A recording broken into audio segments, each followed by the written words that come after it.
Absolutely. Let's jump into a debate. Since you mentioned that you'd pick the side of having someone's help when learning something, we can go with that. So I'll take the opposite side, learning on your own versus learning with help. And we can just have a fun little debate about which one might be better or when. Sound good?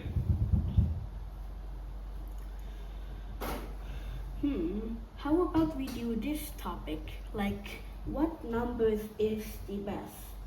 6, 7, or 6, 9? 6, 7 would be Gen Alpha, 6, 7, 6, 9 would be Gen Z, something, you know. And maybe I would pick 6, 7, because it makes sense for me since I'm kinda a young age.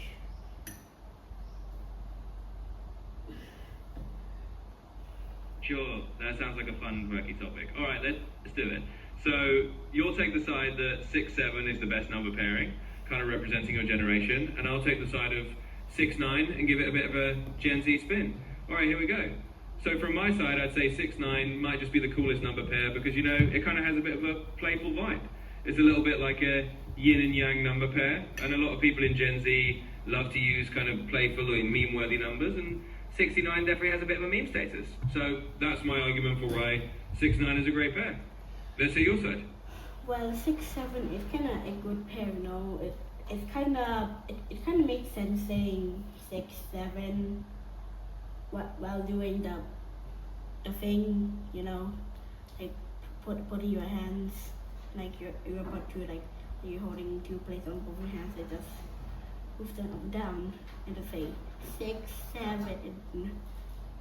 For some reason, for me, it sounds kind of stupid, but yeah, I kind of like it, you know, because 6, 7, and yeah, it's kind of in like a perfect number order, you know, like 1, 2, 3, 4, 5,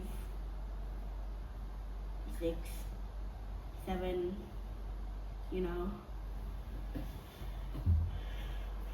like 6, 7 makes sense, you know.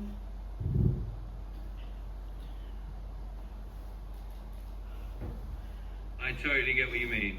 There's something really nice and satisfying about 6, 7 because it just flows naturally in sequence and it's got that kind of simple logic to it. Plus, it's just fun to say and do a little hand motion with it if you want to. So I can totally see where you picked that. And hey, there's no wrong answer here. Just a fun little debate. Thanks for playing along. Okay, so what is like the downside of liking 6, 9, you know?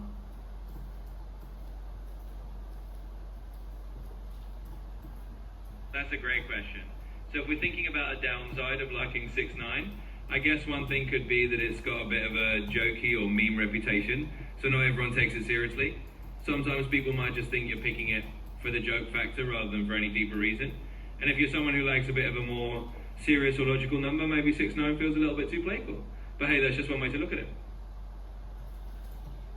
Well, the downside of liking 6, 7 is brain rot, because you know how people make brain rot, you know, those brain rot videos of Tralalelo, Tung Tung Tung Sahur, and those weird characters that are combined with random things like Bombodilo, Crocodilo, which is a crocodile combined with a bomb plane, you know. And 6, 7 is brain rot. Almost, well, probably everyone in my school says it, but I don't really hear it that much because my school is kind of tight, you know. But yeah, it's brain rotted. Like, most people from other generations won't even understand what it means. And what you think it means is just a random phrase, you know.